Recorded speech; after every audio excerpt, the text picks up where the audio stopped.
Welcome, everyone, to an exciting new episode of Riding Through the Unknown. I'm your host, Michael, and as you notice, the background is different because we are coming to you from Tombstone, Arizona.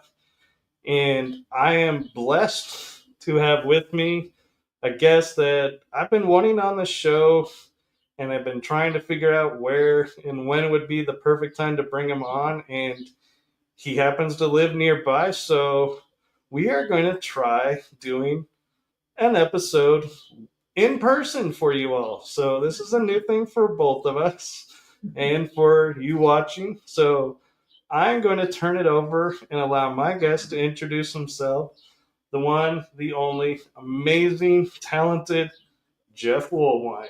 Thanks. Thank you for having me. I appreciate Yeah. it. Glad that you guys are here in Tombstone. I almost said Tucson. Tombstone. What are the T's? It's only an hour apart. Right? Uh-huh. Fun of being live. So Sure. can you give the audience a little bit of your background of what you are researching and into? Well, I was born in Phoenix, Arizona. I've been seeing strange things in the sky ever since I was a kid. I can remember playing football outside my front yard, and there'd be an orb in the sky. And I was in the fifth grade, so I went to my grade school friends, and I was like, "Hey, did you guys see that orb in the sky last night? That red light?" And one of my good friends, a Native American boy, was like, "Yeah, my grandfather says that those things live in the mountains over there," and he points to the west side of Arizona, to the White Tank Mountains. And kind of growing up, you have that in the back of your mind, but then you start seeing more and more of these things, and so you want to find out some more answers. And so, on a hunch, on a quest, I started off in 2004. I saw a news report of the Phoenix Lights being back in the Valley of the Sun in 2004, and this was at the beginning of the summer. So in 2004, I hunted out to go try to hunt these things, and I ended up finding them in Mesa, Arizona. And so the whole time that they were in Mesa, they were over this one certain area. And I'm up there recording them, and I'm calling the news. I'm like, "Hey, is anybody else seeing this?" So it took the news about 4 or 5 weeks to get back with me, and they finally did. And we ended up doing about 5 news reports on the lights out there. And the end result was we're all seeing flares 150 miles away in Tucson. Now it's bullshit, because this was right here in the city of Phoenix. It was right there next to South Mountain. So in 2005, I decided to move to the mountain to see if I can get a better shot, and to start hiking the mountain.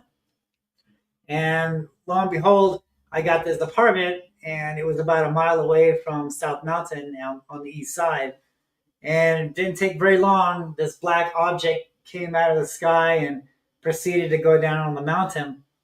And the next day I went out there because I'm thinking spaceships, technology, a spacecraft. So I'm going out there looking for a crop circle or some kind of any evidence of a spaceship landing there. And what do I find? I find a big boulder with spirals on it and a stick figure man looking up at the exact same thing that I filmed in the sky the day before. Well, so I have always loved history. I've been a history buff, way before I started following UFOs.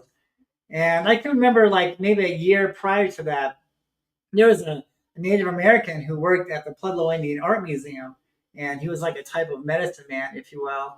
And he was up on South Mountain, and he's talking about the petroglyphs. And one of the people that he was with, he was like on Channel 8 or something. And one of the people that he was with said, "Hey, this stick figure man looks like he's looking up at something above his head." And he quickly turned around and says, "Yes, that's part of the interpretations here, is that our ancestors saw and recorded things that they saw in the skies here on South Mountain." So that just kind of clicked in my head. I'm like, wait a minute. The 1997 Phoenix Lights happened, in 97. And here we're in 2005, and no one's talking about the Native Americans. No one's talking about the petroglyphs. We have strange lights in the sky. Now we have strange markings on the rocks out here. There has to be a connection. And so I ended up calling the guy, and I didn't really tell him what I was doing. I just said I was making a documentary, if he could teach me, the petroglyphs.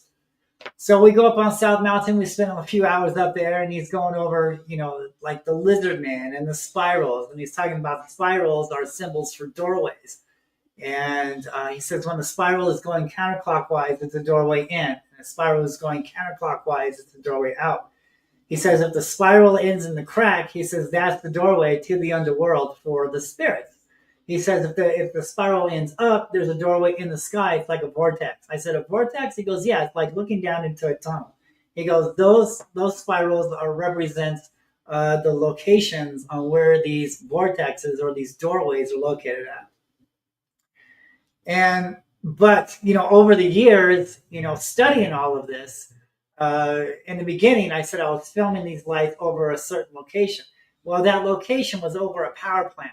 This power plant is bored down into South Mountain, and it's getting the energy from the fault line. And so basically, over the years, tracking these things and watching them, I've came to the conclusion that they're feeding off of the energy. And so when the Native Americans say they're going down into the underworld, they're actually going down into the fault line to gather that energy. So on the scientific analysis, they're absorbing the energy. And so for like a few more months goes by, and I'm still filming and I'm documenting, and I'm actually matching what I'm seeing in the sky to the rock art. And no one has ever done that before. And so I called the news. I'm like, hey, look at this, and I'm pulling references, not only from what I'm finding out there, but I'm pulling references from the city archaeologist book, what he's drawn, what he has in there. I'm saying, look, And so the news, they always analyze my footage before they hit the air to make sure I'm not hoaxing it or faking it or anything like that. And this is big news. This is a new concept on the Phoenix Lights. No one has done this before. Right. No one has matched the Phoenix Lights to the rock art out there. And more I started watching these things, I started noticing, wait a minute, this isn't a spaceship at all. This is something alive. One morning, I remember this flying serpent, this snake, came out of this canyon. And this canyon happens to have spirals going all along that whole canyon area. Well, that is a major doorway. Up on top of where that serpent came out of is a two-man looking up at a flying snake in the sky. And I just so happened to film one, and it went over the apartment complex. And the more and more I'm watching these things, by now, they know I'm there. And they're flying off the mountain, and you can see some of my old videos. They're flying right at me, coming right up to my apartment. And I'm noticing, look, this isn't these things are alive.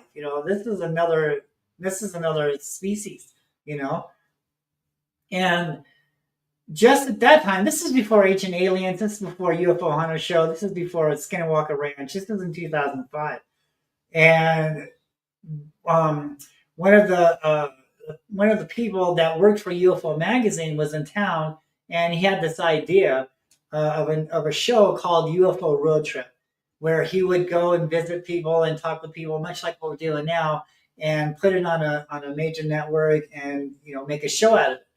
And so his name is Pat Uskert. And so we got together, and I took him up on South Mountain, and I showed him the glyphs, and I showed him the barbell with a man inside of a barbell, and I showed him some of this other stuff that I was filming.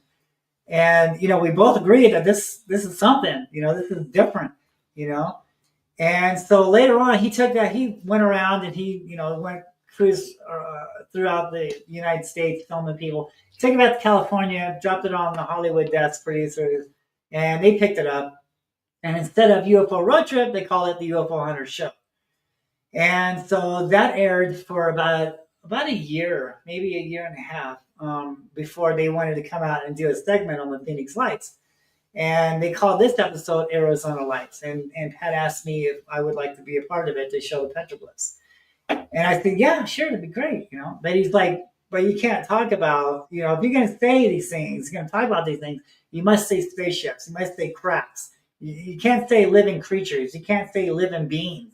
He says, you're filming some bizarre stuff and the public isn't ready for this. I'm like, dude, the public better get ready for this because this is what's here.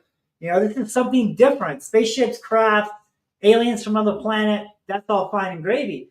But I think what the majority of the people are seeing is something completely different. Well, Jeff, you just can't say that because no one else is seeing this yet, and well, that just kind of blew my doors off, And so we did the segment, and then the producer saw Arizona Lights episode, and he said, "Hey, that'd be a great show idea." So that's how Ancient Aliens got created from the Arizona Lights episode. But instead of using me, they wanted to use Giorgio, and so that's pretty much what happened in that area. And from there, I went on to write a couple books, and I've done other shows like A&E and The Truth Is Out There, and I've done other interviews, stuff like that. And I continued to study these things. And I learned that there was a pattern. Like the first year that they were here, it was like before the equinox, and then like a little bit after the equinox, they seemed to follow the sun. And that seemed to be the pattern. The first year, it was full. The second year repeated itself. The third year, that was it. This was the pattern. And this is what the Native Americans were calling, was drawing on the rocks as far as these light and shadow panels. They would carve these spirals, and they would stack these huge boulders on top of each other to align with the summer equinox and the morning sunrise. And it would cast a shadow over these rocks and cast a shadow through the spiral up into the stone. And this goes on like every year, and right next to it would be a stick figure man with either looking up at an orb or looking up at a diamond or looking up at, some weird thing up in the sky, And so that seemed pretty much what I was doing is I was tracing what the Hohokam were doing, what they were doing, tracking the sun and tracking these things, and it seemed to work, and that was the pattern. And what's interesting is I don't know if what you saw came up from the ground originally, but there's talks now where we think of the sun as a ball of hydrogen gas that's burning, and that there's actually in the center is a portal gateway where crafts come through. And so I'm wondering if these creatures or beings, well, I'll use beings because I don't like creatures, so I'll call them beings for my sake, but I'm wondering if they came through the sun one day, went into the ground, and then when the sun hit the spiral, like you're saying, and lit the way, they returned, and so you're seeing them leaving where they might have, and that's why the sun is so important to it, is because that may be how they're coming and going. Well, here's the long answer to that. Okay, so the more and more I study these things, and the more and more I study the rock art, the more and more I study the Hohokam Indians, the first people that lived there, and the more and more that I read like some ancient texts, I look at this as like a 3 points of credibility. One, we can read about these things anywhere from 3,000 to 7,000 years ago. And then two, we can come out on some of these holy mountains, these sacred mountains, and see the prehistoric photographs of what these ancient texts are talking about. And now we actually see these things for ourselves. And, the story that I'm reading from the text and the story that I'm seeing on the mountains, carved on the mountain, is the same thing, right? There's no question about that. And it tells us what these things are. It tells us that they were cast out, and this is their planet also. They're not from outer space, they're from inner space. This is their world too. Just as the oceanographers are finding new species of life below the ocean, this is a new species of life that has always been here. It's just been hiding for over 1,000 years. Yeah. And so when you're talking inner Earth, as in like what some people are calling hollow Earth, or is that a different level? So when you talk about a hollow Earth, you're talking about somebody like a physical being being able to go into a cave, and that's not what I'm talking about. This is something different. This is something, as some people would call it, supernatural. So there's many carvings out there where it shows a lizard right? And he's coming out of the spiral doorway. But right before he does, the artist carved it in such a way that he put like this a ghost. Okay, so a ghost came out of the doorway, and then in time he became more solid. And that's what these things like to do. They come down out of the sky, they're solid, they're shape shifting, they're changing shape and changing color. When they get closer to that ground, closer to that mountain, closer to that energy doorway, they start to fade. You can see through them, and then they absorb themselves into the stone. Same way when they come out of the stone, it's like a ghost, and you can see through them. But the more they climb into the sky, the more they can become more solid, and the more you can see it more clearly. So this is not anything biological or anything to do of what we understand. This is another creature. I like to call them monsters, man. Those things are flying right by my window, and I'm getting good looks at it, and they're scary stuff, right? So this is not what we're meant to believe for the past 80 years, as far as Roswell crash, aliens, technology, because we can accept that. We accept technology because we build spaceships and go to other planets, also, right? So we understand that. But if someone was to come around and say, wait a minute, this is different, right? This is another living being that has the power to fly, that has the power to change shape, that has the power to go into solid objects, right? This is mind-blowing stuff.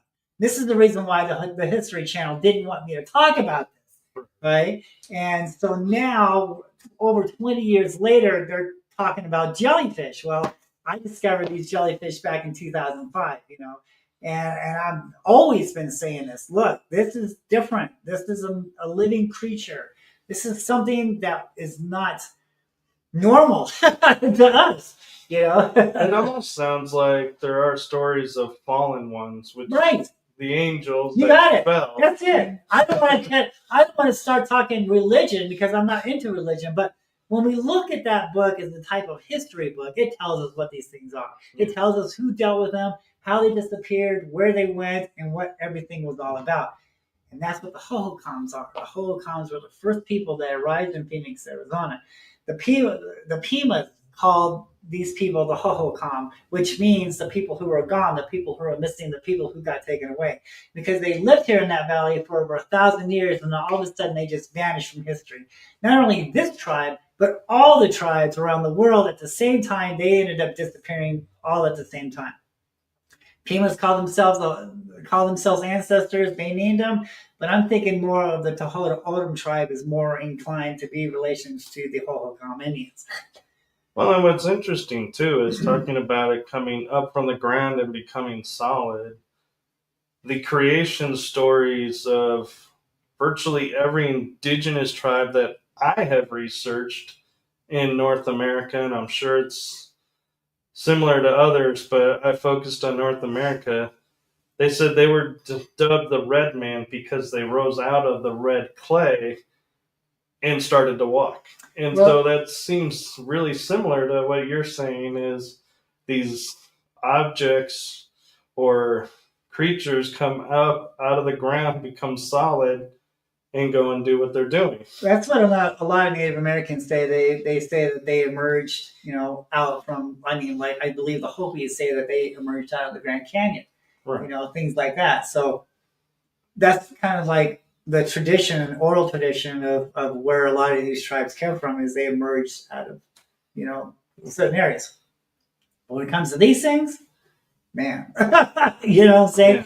Yeah. It has everything to do with the energy and the fault lines. And this is their planet too. And so, how did all this go? So I'm up on South Mountain and I'm finding all this evidence. I'm finding evidence of giants. I'm finding carvings of giants. I'm finding evidence of gold, of tombs. Okay, I'm finding evidence of the Mayans being along with the Hohokam in Arizona. And why not? Because back then, Arizona was a part of Mexico. So it's only natural that they would merge, they would migrate this way. And I really started to think that, the Mayans were the Hohokams. So, but these scholars and these archaeologists, they don't want to go that far. Hell, they don't even want to say that the Spanish conquistadors was in Phoenix, Arizona, which I proved that they did because we found 400 Spanish coins on South Mountain, 400-year-old Spanish consul. So yeah, the Spanish was over there. There's a lot of stuff that has been buried and covered up. Yeah, and what's funny is we have all these mines along the Mississippi where they find all these equipment and tools that seemed like left there, and everybody goes, "Oh, that's recent mining," and they tested and found they're like thousands of years old. And I had a guest on, George Mitrovic, in Australia, and he said, when you look at the Phoenician coin, nobody flips it over and says, "There's the Mississippi Valley." They just say, "Oh, there's a river," whatever. But it lines up perfectly to the Mississippi Valley. And he said the reason is you have the Bronze Age. What material was prominent in the Bronze Age? Copper. Where is the biggest copper deposit in the world? The Mississippi River. So all those caves or the mines that they found all this in was Europeans digging our copper in BC, and then you go from, I think it's bronze to iron. Well, copper is no longer necessary, so what do? You just drop your stuff and you go to mine the next spot. And so we were forgotten. And so that explains why we have Viking ruins in Oklahoma when they were never supposed to be here yet. We have, all these ships. And so, yeah, it seems funny to me that they still will argue, "No, these can't have been here." I'm like, really? Because we had people already from across the ocean here before that country even existed, but they couldn't figure out how to get over here? I don't think so. Yeah. And so it's like our history needs to be seriously rewritten. And I jokingly will say to my friends that I host with in Europe, we have history as old as you. We just forgot our history. It's been denied us. Yeah. They don't want us to know that history. And so that's where I think I love having guests like you coming in and going, "Look, people, yes, history, says this, but look at all of this information backing this theory." Right. And I was talking with a gentleman earlier today, and we were jokingly talking about a conspiracy theory about something that happened before 2020, and he goes, "Yeah, those people went from conspiracy theory to actually conspiracy fact." So what needs to happen? And I think it's just more and more people being made aware of, and eventually they're going to have to rewrite. And yeah, so I was finding all this evidence out there, and I'm taking photographs. I'm dotting my I's and crossing my T's because we don't want to go on hearsay. Okay, hearsay can just take a holiday. We have to verify what we're saying, right? So I was going down the same road with what everybody else was saying, that a huge V-shaped craft went over the city March 13th, 1997. But there's no evidence of this, and all this hearsay of nonsense. And so I instead of just believing what they're telling me, I went to go hunt them down, and I did. And so I was thinking, spaceships, technology, but the evidence was taking me down another road. And I'm sorry, I have to go with what the evidence is telling me here, and they're telling me something different, And so when I was bringing this to the other Skywatchers, they're like, "No, you're crazy. It's always been spaceships. Nothing else was here." This is where the evidence is telling us, dude. Look at the proof here. Look what's carved on South Mountain. Well, and what I also find interesting is I remember reading Phoenix Lights and all the pictures in the papers and everything, and then being in Texas, seeing this, I was like, "Well, that's really cool." I cut it out. I put it on my wall, and I was like, "This is really cool." But I never heard about Mesa. Yeah. And Yeah. all The lights that. are always there. Yeah. All right. I mean, it just didn't happen in 1997. Right. And if something, let's look at the facts here. If something going like 6 miles an hour in a mile-shaped boomerang craft and no video of this, you know, come on. We have 4 videos of what really happened that night. There was only lights on the west side of South Mountain. And what are they doing? They're absorbing the energy from the fault line. Right? So it was people trying to sell books and movies and trying to get famous, saying, "Oh, I saw this spaceship and this craft." There's no evidence of it.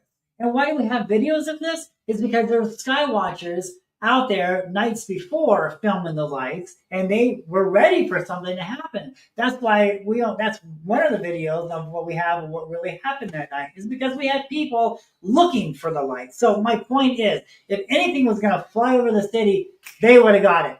Right? But nothing. And only 4 videos of this. If thousands of people would have saw this, I don't care what year it was. There's still video cameras back then. You know, we got 4 videos. Nothing. No evidence of anything flying over the city of Phoenix. The evidence is at South Mountain and the mountains around the valley that are prehistoric carvings of UFO sightings that is telling us what the Phoenix lights are, what their history is, and what our future holds. I wonder, talking about the fault lines in the area, if you're familiar with ley lines. Of course, same thing. And does a ley line cross or even intersect near Mesa? So, okay, so we're talking about, so like, all right, so South Mountain here, we have Phoenix, South Mountain, and then Mesa's just like right next door.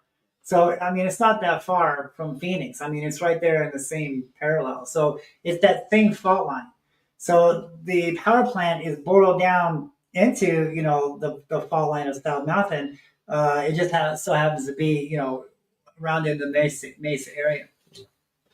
So now I'm in Tucson, right? Let's get to that before we run out of time. And so there's orbs going on. It's circling Tucson, right, with the changing of the seasons. So last year, there's a mountain out there called Mount Lemmon. And I picked them up in May. And I tracked them.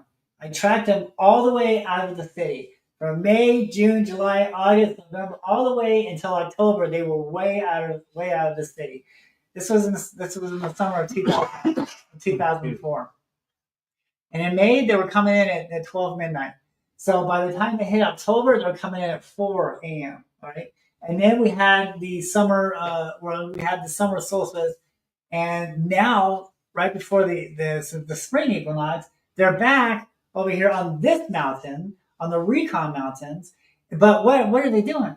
They're flying over the mountain, and some of them are going down in the mountain, and they're just a pinpoint of a light. If you don't have night vision camera, they're being stealthy. They don't want to be seen, right? So over here on the east side, they're just pinpoints of light. Sometimes they'll get big. You have to know what you're looking for, and then they're going down into the mountain there. At 7. Then at 9, between 9 and now around 11, they're going out of the Tucson Mountains on the west side. And they're coming out big, huge, orange, amber lights, just huge suckers, man. And everybody can see them.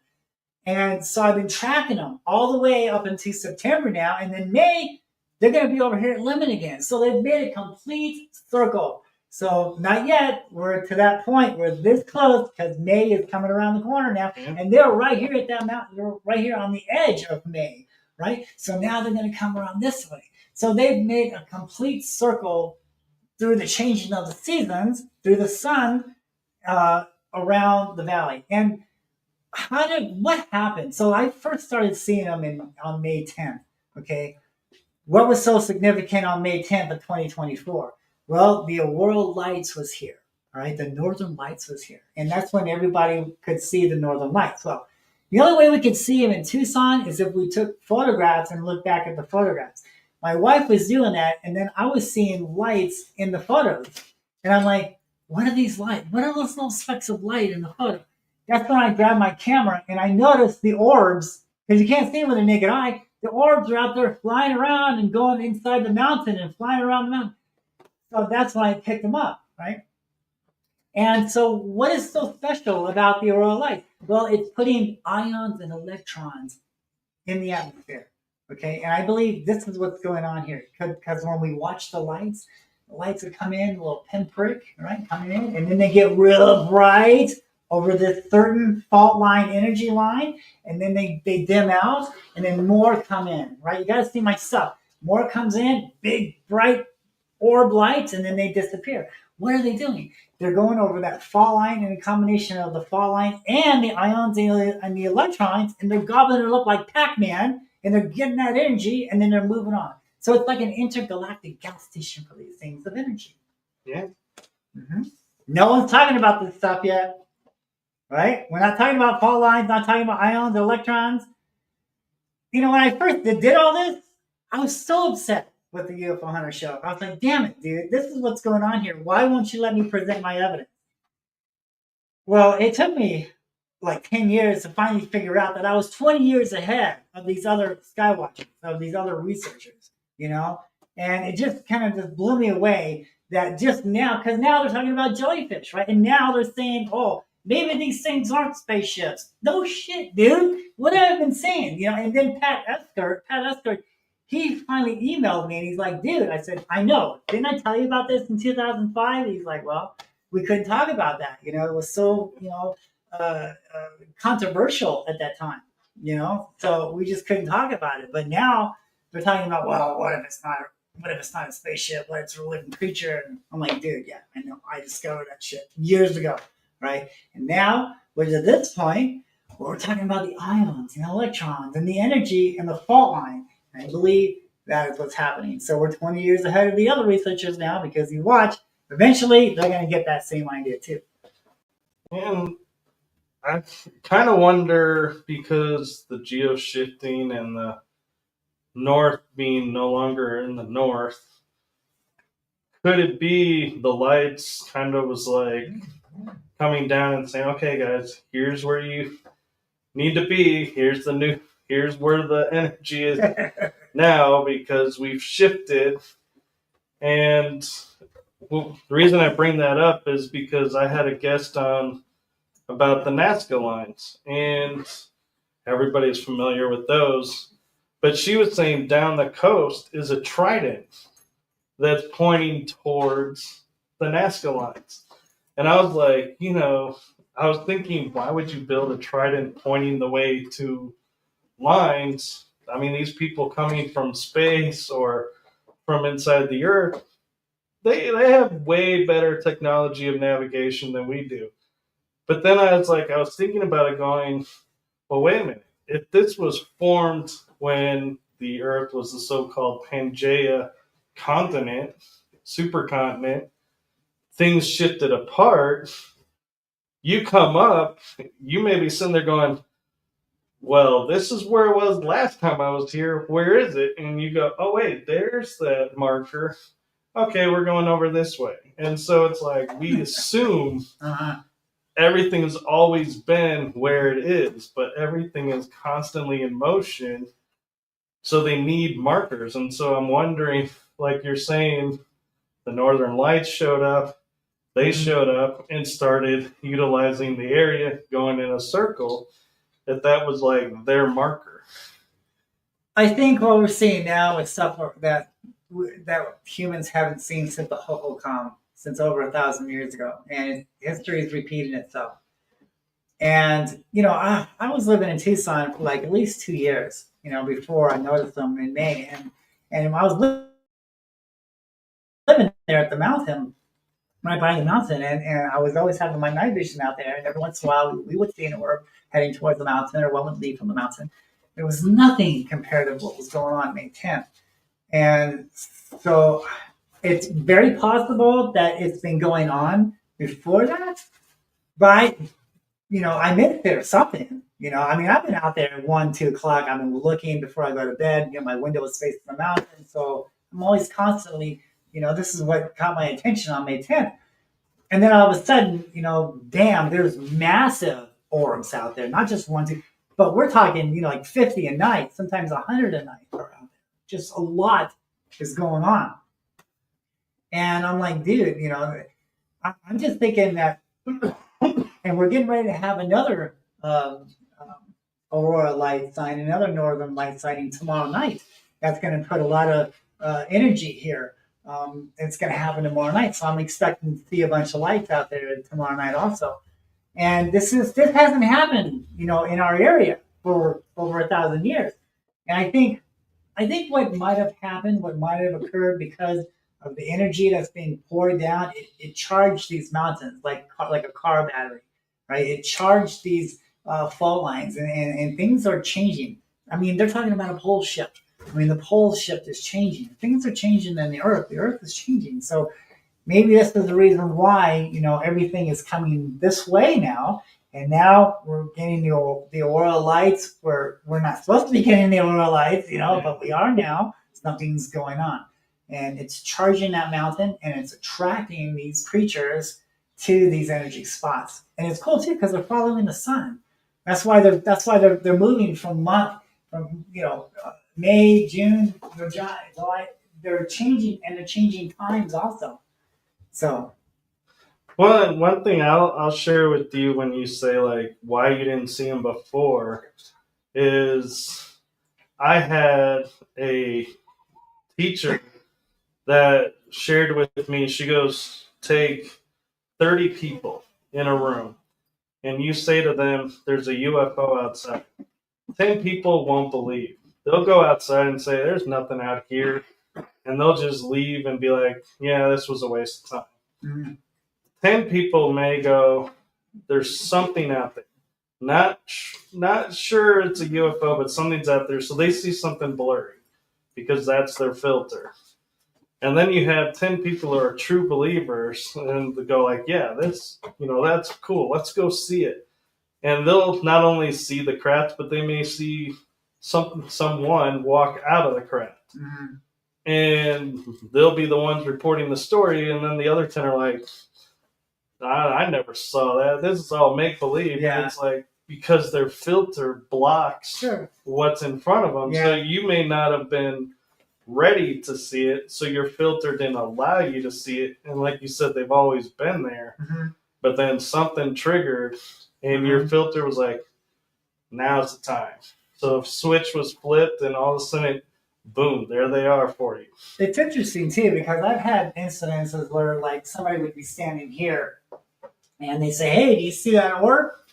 And I won't see it. But if I come stand where they are seeing, I see it now, So it could be a different position, a different way of looking at, things in the sky because of the position. So you're over here, you can't see it, but over here you do see it.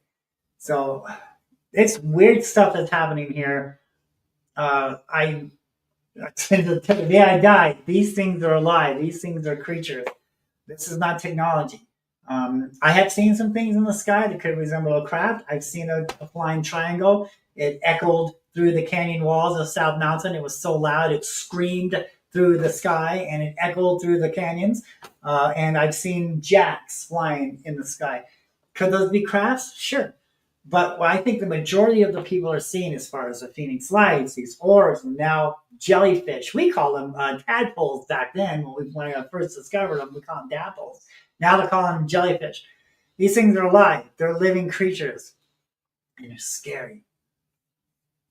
They're scary. They're monsters. Okay? Let's stop beating around the bush, man. They're monsters. They're scary. And the history is telling us that they were the reasons why the Holocaunt people disappeared. Oral tradition says that when the sacrificing stopped in Phoenix, Arizona, because the same stuff we find in Mexico, we're finding in Phoenix. We're finding sacrificing altars, we're finding pyramids of hills, we're finding tombs, right? Same religion, same stuff was going on in Mexico, same stuff here. And then when the sacrificing stops, and it wasn't always a dried up landscape. It was a tropical-like landscape back in the day. And we can find evidence of waterfalls, dried up waterfalls down South Mountain and down some of the other mountains. Yeah. And seashells, right? Right? So this was a tropical-like landscape. But when the sacrificing stopped, that's when things started to die off.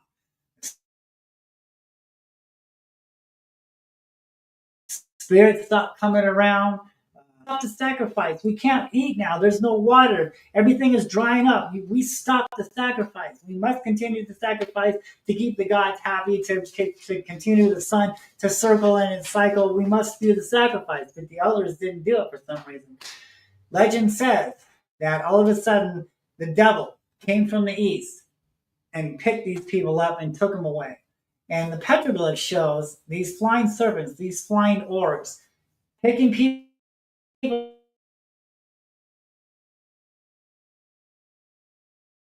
up by their heads and taking them off into the skies. Right? And they saw what was going on. And when it was all over with, they vowed never to live in Phoenix, Arizona again. They cursed this valley. They said, if we're going to continue to live in this valley, then eventually we would have to go back to war with these spirits of the earth and sky. So the story goes, they buried all their gold. And the story goes, the gold was as tall as saguaro and as round as the sun. And they buried all that gold in South Mountain, and they vowed never to return. This was a cursed valley now. This is a cursed land. And they went back to Mexico. And for 400 years, nobody lived in that area. I mean, there was tribes on the outskirts, and they saw the lights, and they saw the orbs, and they saw the flying, the Quetzalcoatlus, and they were afraid because they knew what had happened to their ancestors. And this was taught by generation upon generations on what happened to their people. This isn't a good thing. And a lot of Native Americans that I've talked to, the true ones, when you talk about these things, either they won't talk to you about this, they'll just turn your back on it. And that's what happened with the guy that was teaching me about the petroglyphs. Because I didn't tell him what I was doing until after we got down on the mountain. And I said, hey, are you familiar with the Phoenix Lights? He goes, oh, yeah, there was the guy last summer on the news. I said, that was me. He goes, that was you? I said, yeah, I have this theory that I'm working on that these petroglyphs out here has something to do with the lights in the sky. But he shut up. He does not go on the mountain with me no more. He does not want to talk to me no more. That was it. All right. So this is the taboo. This is a scary thing. How did I find out about all of this? First year, I'm out there finding all this information, and even I was on the news with the archaeologists, and the archaeologist isn't really telling the truth either about this stuff. That's what got me upset. I went to the library and I said, give me everything you have on South Mountain. They came out with this folder, South Mountain, 1964 and older. And I opened it up, and who was staring back at me but the first park ranger of South Mountain, Charles Holbrook. And he was the first ranger from the 1930s all the way up until the late 1940s. And the Native Americans trusted Charles, and they told him everything that was going on. And he wrote in his journals about how there's gold tombs out there, how the Spanish was out there, what happened to the Hohokam people, the stories of the spirits on the earth and sky, and all that stuff. And this guy did more investigations on Charles Holbrook, dude. I found records of him in different states like California and Utah and New Mexico, where there's files of him, but I can't get into it. It's a sealed up record. So he just wasn't a custodian for South Mountain. This was a big guy. He had a lot of authority. He was a lot of respect in what he was doing. So why would he be talking about in his journals about how the mines were here and how the golds were here? Even his son wrote a book after his father's died. His son wrote a book on how his father was chasing people off South Mountain looking for the gold and things like this. After his generation died, that's when they buried all this information in the library in this folder for 80 years until little old me comes around and opens it up and brings this whole story back to life. That's where the credibility is. Okay, so this is the information that I discovered doing my investigations on the Phoenix Lights. It opened up a whole new book of worms, man, on this topic, and I believe this is credible information because we can see the stuff on the rocks, we can read about it in the journals of the South Mountain from the first park ranger, and now we see it for our own selves, and it's all adding up. Oh, and here's another kicker: why did they make South Mountain a government park? What's the big deal on South Mountain? Why not make the Superstitions a government park? Why not make A Mountain? Why not make the White Tanks? What's so special about South Mountain that we can't go dig stuff up? It's because there's gold there. Because there's stuff there that we're not supposed to know. So they have airplanes and they have security cameras hidden, and they watch all these sacred areas for people like me to come around and try to dig that stuff up because it's a hefty fine and you go to jail for 20 years. So I have an interesting question for you, and I don't know if anyone's ever thought about this, but so all this was going on while they were doing sacrifices, then they stop and they disappear. If they're starting to reappear, is someone doing sacrifices somewhere, or what's So causing them to that's a good reappear? question. That's a good question. So what's the story on these things, right? So Charles Holbrook writes in his journals that he learned from the first Native Americans that when the Holocauns first arrived here in the valley, they didn't know how to live. So these beings came up out of the sand world, down from the heavens, and they taught these people how to survive. Even the Hopis, they tell us that they learned how to weave their baskets by watching spider women weave her web in the sky. So they learn from these creatures, they learn from these beings. And so some Native Americans tell us that we're in the third, fourth, fifth world, we're getting ready to enter a new world. Every time the world changes, every time there's a new beginning, these creatures are here to help mankind, but is actually deceiving mankind into thinking that they are the ones that man has been waiting for all these years. So if there was going to be like a huge catastrophe, or I can't even say it, or a huge like a war or something where there's no food, there's no water, right? And but they see these things in the sky, and one comes down and he anthropomorphs into a jellyfish, into a man, because that's what the petroglyphs are depicting. They're depicting shape-shifting beings that sometimes look like people, right? So if one comes down, he shapeshifts into a man and says, "Hey, I'm the one you've been waiting for 3,000 years. Worship me. I can clean up the waters. I can clean up the air. I can give you food. I can fly. You've even seen my angels already. You know, they're coming and going from your energies out there. You know, I'm here now. This is me. Worship me." It's going to happen all over again. It's a cycle. So these things are preparing the stage for our future, because we're going to need these things once again. Look at Egypt. Look at the sun god, the orb above their heads. I mean, look what all this discoveries that they're finding out there in Egypt now as far as the pyramids. They're going to find out that those pyramids are actually energy. They're like a type of conductor, a power plant, if you will, to attract these things there.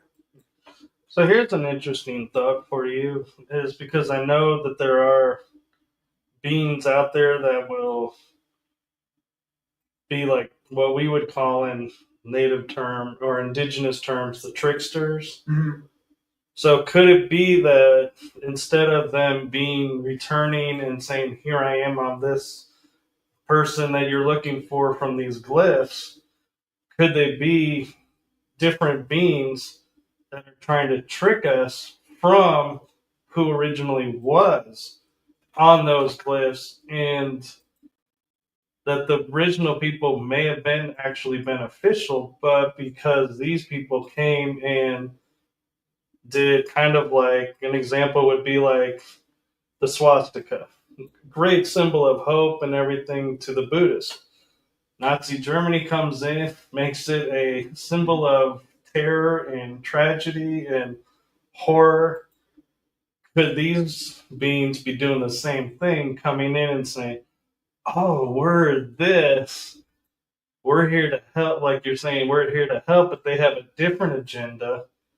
And people are going to go, "Well, you look like this person, so we're going to trust that you are this person." Meanwhile, the people who are really those people are over here going, "Wait a minute, we never asked you to worship us. Why are you worshiping? That should be a red flag to you that these are not us." And so I'm curious your thoughts on that possibility. So we match the glyphs to these beings in the sky. And we know from history that the holocoms, when they dealt with these lights, they interacted with them. They learned from them. And then they disappeared from history. So we're seeing the lights now. What does that say about our future? The holocom, they saw it, they dealt, they're gone. We're seeing it. We're about to deal with it. We're going to be gone. We're dealing with two different types of species here. Right? One are good, because we do read in some of these other scriptures and these other texts, and it does help. They have been sent down to help man, like find the promised land, things like this. So there are good ones that are here to help. but there are bad ones here, and I believe that the ones that we're looking at as far as petroglyphs all over the world are the bad ones. Well, that could be another way to look at, if you see this thing grabbing, is it pronounced Hohokam? Hohokam, yeah. Hohokam. If you're seeing someone, like we're calling it now, the great time of the Great Ascension, where they're going from 3D to maybe 5D, how would you describe that? And it may be that's the benevolence helping that tribe make that journey. And so we're looking at it as, oh my God, they're being taken away and this is bad, where it could be a depiction of, oh, these people disappeared because they ascended to a higher thinking, kind of like the Anastasia. Are you talking about the rapture? Not necessarily the rapture, but that's like First Thessalonians when it says we will be caught up in the sky to meet the Lord. Well, is that what happened to the Hohokam? The Hohokam, were they caught up to be judged? And I really think that this. Yeah, I'm not talking religion and it's not religion. No, I'm not saying they're brought up to be judged. I'm meaning, so our awareness has opened up to where we can see their world and be like, and understand it and be like, oh, and so they're welcoming them to their world and taking them to other places, or so inner, or to the inner earth. If that was true, then the witnesses wouldn't be afraid, and they wouldn't tell they wouldn't tell their generations, they wouldn't tell their kids and their kids. Be afraid of these things. This is not good. That's the point here, is because there was witnesses to the Holocaust, and that's the reason why they cursed the land and never returned for 400 years. Yeah, but I'm theorizing though. I mean, look at us today. Like, if we saw people disappearing and going somewhere, they may be going on a benevolent journey, but those of us that are still here are going to be like, oh my God, they're gone. And so you would paint a bad picture.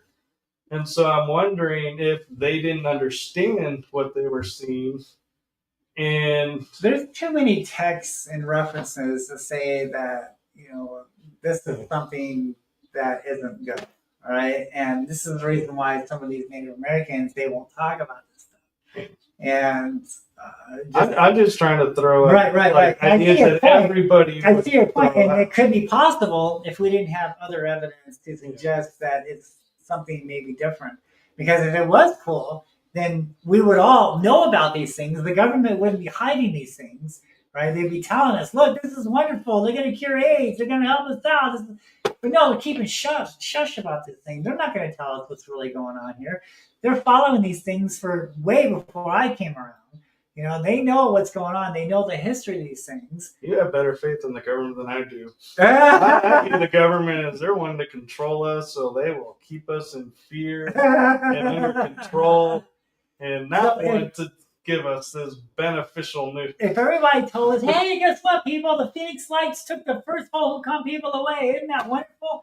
How many people would stay in that valley, dude? When they need the people to stay and work and pay taxes and not be afraid. Yeah. So they're not going to tell the truth. They're going to mislead us and saying, oh, these are spaceships, they're aliens, they're crafts from another world, isn't that great? Wow. But they know what's going on, right? So when the shit starts to go down and they start taking people up, they're going to tell, whoever's in charge then, what's going on. They're all going to be afraid and they're going to run in the bunkers. So it's not us that's going to deal with these things on Earth. It's the people that are left behind that's going to have to deal with these things. Right. And I'm curious, we're almost out of time, but you mentioned the triangle craft and hearing it.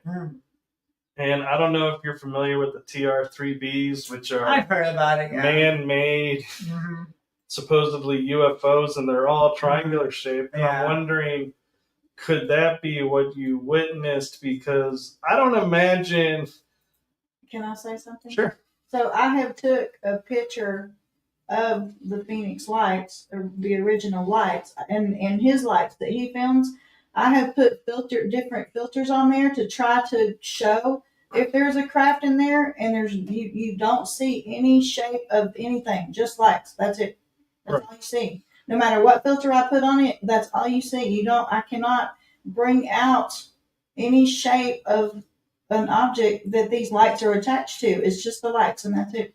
Right. But I was referencing because he had said he had seen going in, I think it was a valley It was a cloud. or the I cloud. heard a screaming. I heard a Yeah. screaming noise. So I'm I wondering looked up, and this triangle disappeared into the cloud. Yeah. So I'm wondering if you heard one of ours going I don't know. overhead. Because I would imagine if they can come up from the earth or from the sky, nobody ever hears them. And so I'm like, the fact that you heard it makes me question, is it one of theirs didn't or is it sound one like of a- ours? It didn't sound like a machine. It sounded like a voice screaming, just like something I've never heard before, and it echoed off the walls. And that's what we're reading. Some of these, some of these texts is some of these objects that they built would fly and would scream like that. So Well, that's different. Yeah, I don't think we even. It kind of reminds me of Airwolf. You remember that show? Yeah. When they put it into the fast mode, it like screamed across. Yeah. Okay, well, thank you for coming on and thank you for this time and Appreciate it. Thank you sharing so your much. experiences. Great meeting you. Do you want to tell people where they can get your books? So you can find me on Amazon. Just type in my name, Jeff Woolwine, and find me on Facebook. Find me on YouTube. The Phoenix Lights, Petroglyphs in the Sky, and follow me. And we're following the lights here in Tucson now, and you can see all my research there. And yeah.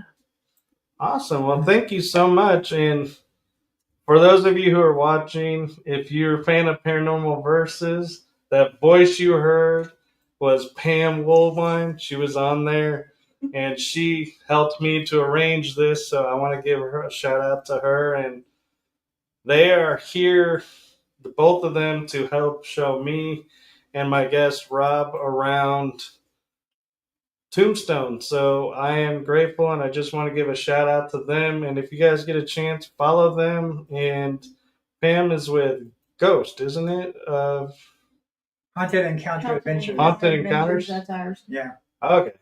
Wendy's the one that's with Ghost Crew. Okay. So there you go, folks. You got it straight from the source. So thank you all for watching. And as always, click the like button and leave a comment if you can. That does truly help with the algorithms. I'm getting better at asking for that. And we are going to say goodnight, everyone. Good.